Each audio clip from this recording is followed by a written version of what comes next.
If you're using Google Chrome but haven't customized it yet, yeah, you're missing out. In this full guide, I'll show you how to tweak Chrome settings so it's faster, cleaner, and actually works the way you want.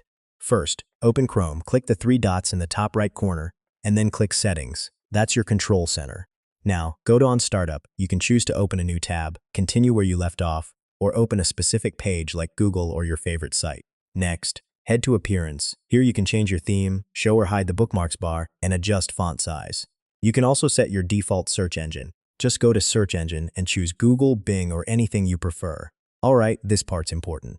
Go to Privacy and Security to manage cookies, clear browsing data, and control site permissions. If Chrome feels slow, clear your browsing data, like history, cookies, and cache.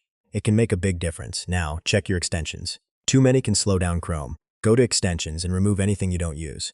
If you sign in, Chrome can sync your bookmarks, passwords, and settings across devices. Super useful if you switch between phone and computer. If something feels off, you can reset Chrome to default settings. This fixes most issues without reinstalling.